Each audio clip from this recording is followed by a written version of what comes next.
నమస్కారం.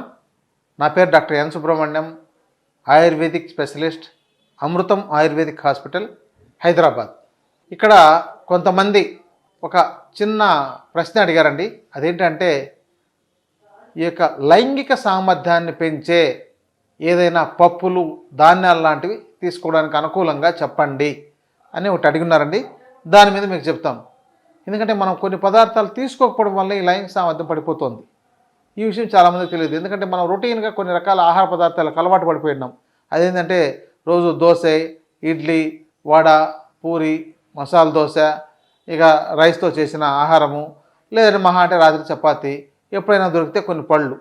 ఇంతకు మించి ఏం తీసుకుంటున్నారండి? చాలామంది ఏమీ తీసుకోవడం లేదు చెప్పాలంటే. కొంతమంది అంటే ఉన్నవాళ్ళు ఏదో ప్రయత్నం చేయొచ్చేమో. చాలామందికి తెలియాలి కదా ఈ నాలెడ్జ్. తెలియకపోవడం వల్ల ఈ సమస్య వస్తుంది. అందుకని నేడు యువతీ యువకుల్లో, అంటే ముఖ్యంగా యువకుల్లోనే చాలామందికి ఈ రకరకాల ఈ ఇంటర్నెట్ జ్ఞానం వల్ల కావచ్చు, లేకపోతే ఏదైనా ఎపిసోడ్స్ చూడడం కావచ్చు, బొమ్మలు చూడడం కావచ్చు, లేకపోతే వాళ్ళకి ఏదైనా దురలవాట్లు ఉండడం వల్ల కావచ్చు, వీటితో స్వయంగా వాళ్ళు హస్తప్రయోగాలు చేసుకోవడం కావచ్చు, ఇలాంటి వాటి వల్ల చాలామందికి ఎక్కువగా వీర్యం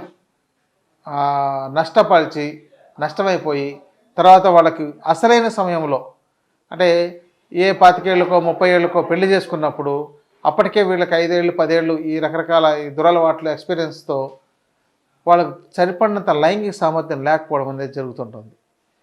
ఇంకొంతమందికి ఓ 40 ఏళ్ళు వచ్చేసరికి అదేదో కుటుంబాన్ని అంతా పోషించాలి కదా, దానికోసం చాలా ప్రయత్నాలు చేసి కష్టపడి ఆహారం మీద, నిద్ర మీద, శరీరం యొక్క ఆరోగ్యం మీద ఎలాంటి దృష్టి పెట్టకుండా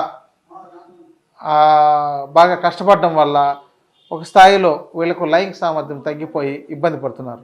మరి ఇలాంటి వాళ్ళు ఎలాంటివి తీసుకోవాలి, ఎలాంటి పప్పులు ఉపయోగపడతాయి అని చాలామంది అడుగుతున్నారండి. దీనిలో మీకు అందుబాటులో బాగుంటాయని మీరు తయారు చేసుకొని ఉపయోగించుకోవచ్చు. తయారు చేసి ఇంట్లో పెట్టుకొని అంటే మీరు ఏదైనా డబ్బాలో పెట్టుకొని ఉపయోగించుకోవచ్చు. దీనిలో బాగా ఉపయోగపడే మంచి అద్భుతమైన అమోఘమైన ఔషధ బీజాలు ఏంటంటే కౌంచ బీజాలు. దీన్నే దూలకొండి విత్తులు అని అంటారు. ఇవి తెలుపు రంగులోను, నలుపు రంగులోను, గ్రీన్ రకమైనవి అందుబాటులో ఎక్కువగా ఉంటున్నాయి. తెలుపు రంగువి, నల్లవి ఎక్కువగా అందుబాటులో ఉంటున్నాయి. దీంతో ఆరోగ్యకరంగా పెరిగిండే బీజాలు కావాలండి. అంటే ఎలా ఉండాలంటే పెద్ద పెద్దగా మంచి బీజాలు, అలాంటి వాటిని మీరు సేకరించుకొని అంటే కొనుక్కోవచ్చు. ముందు మీరు బీజాలు తీసుకోండి. దాన్ని ఏం చేస్తారంటే ఒక వేడి పాలలో వేసి నానబెట్టండి. ఆ తర్వాత దానిపైన పుట్టంతా ఇట్లా మెత్తగా అయిపోతుంది, ఇట్లా కుంచుకుపోయినట్టు అయిపోతుంది. ఆ పుట్టు మొత్తం తీసేసేయండి. ఆవు పాలలో ఏ పాలు తీసుకోవాలండి? ఇది ఒక పెద్ద ప్రశ్న. ఆవు పాలండి, కానీ ఆవు పాలు ఎక్కడ దొరుకుతుందండి? ఇదో పెద్ద ప్రశ్న. ఆవు పాలు ఈరోజు దేశీయ ఆవు పాలు అంటే అసలు ఆ దేశీయ ఆవులే మనకు మంచివి. ఆ దేశీయ ఆవులు అని పేర్లు చెప్పుకుంటూ దేశీయ ఆవు పాలు ఎక్కడికో పెరిగిపోయింది. అసలు ఎలా అయిపోయిందంటే దేశీయ ఆవు పాలు, మన దేశంలో దేశీయ ఆవు పాలు కరువు అయిపోయింది. ఆ జెర్సీ ఆవు పాలు అయితే బాగా దొరుకుతుంది, బర్రెపాలు అయితే దొరుకుతుందేమో. కానీ ఇది ఏం దౌర్భాగ్యమో. సరే, అది మీ కర్మ, మీరు చేసుకోవచ్చు.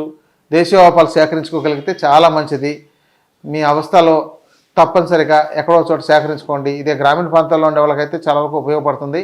ఎందుకంటే దాంతో నుంచి ఎక్కువ పాలు రాదని చాలామంది నిర్లక్ష్యం చేస్తుంటారు. కానీ దానికి ఎలాంటి వ్యాధులు రావు, ఎలాంటి పోషణ అవసరం లేదు. మామూలుగా ఏదో ఎండుగడ్డ వేసినా కూడా మంచి పాలు ఇస్తుందండి, దానికి పెద్ద ఖర్చు రాదు. అదే జెర్సీ ఆవు పాలు అయితే పాలు ఎక్కువ ఇస్తుందేమో, కానీ దానికి చాలా ఖర్చు పెట్టాలి. దానికి అది ఎంత పాలు ఇస్తుందో దాంతో 40% దాని దాణాకే ఖర్చు పెట్టాలి. మరి ఈ సమస్య ఖర్చు పెట్టడం ఎందుకు, దాంతో ఎక్కువ రావడం అని ఎందుకు చేయడం? అదేదో మంచి ఆవుకు, దేశీయ ఆవుకే వేస్తే చాలా బాగా మంచిది ఇస్తుంది కదా. ఇంకోటి అంటే అది మనల్ని ఎంత బాగా అభిమానిస్తాయంటే వీటిలాగా బద్ధకంగా ఉండవు.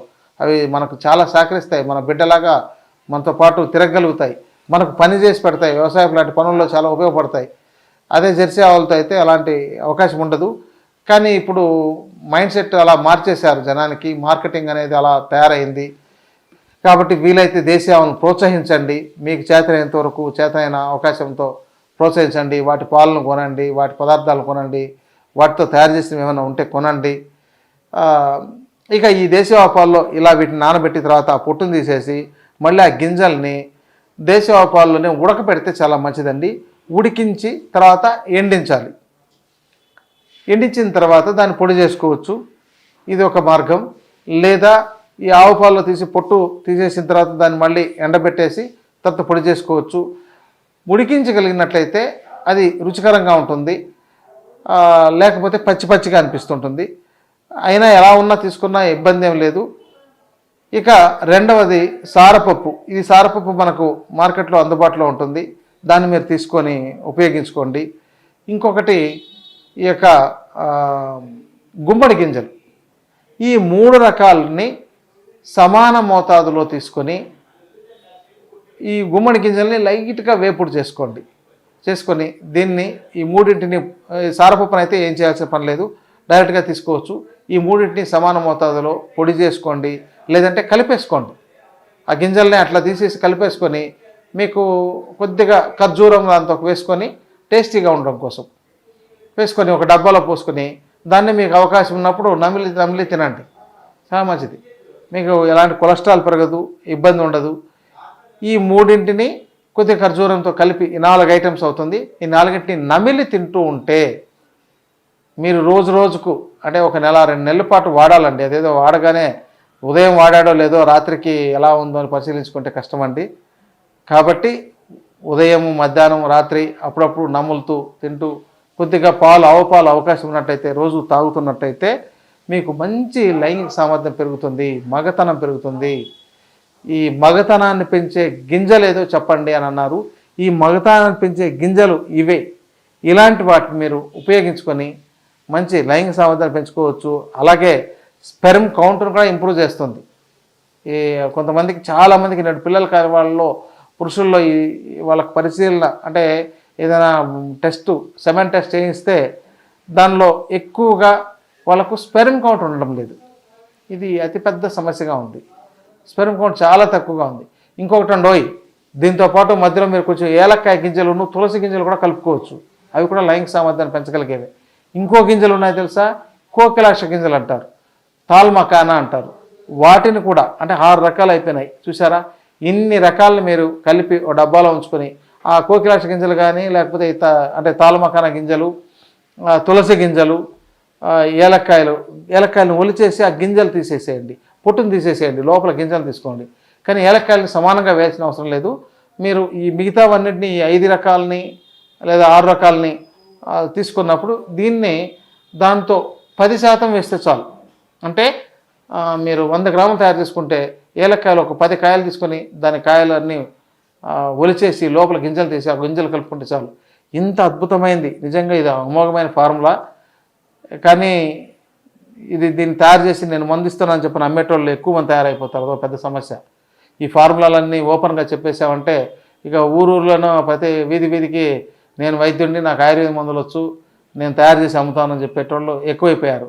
ఇప్పుడంతా రోడ్డు మీదే పెట్టి అమ్మేస్తున్నారు కదా, రకరకాలుగా పెట్టి నేను మందులు ఇస్తానని చెప్పని వేలు లక్షలు మీకు దీంతో ఇది ఏలక్కాయలు వాడాం, దీంతో ఖర్జూరం వాడాం, దీంతో బాదాం వాడాం, ఇవి వాడామని చెప్పి చాలా మోసాలు జరుగుతుంటాయి. కాబట్టి మీరు వాటి జోలికి ఎవరో తయారు చేసామని చెప్పిన దాని జోలికి పోకుండా ఎవరైతే స్వయంగా తయారు చేసుకొని వాడుకోవాలనుకుంటున్నారో వాళ్ళు ఇలా తయారు చేసుకొని వాడుకోండి.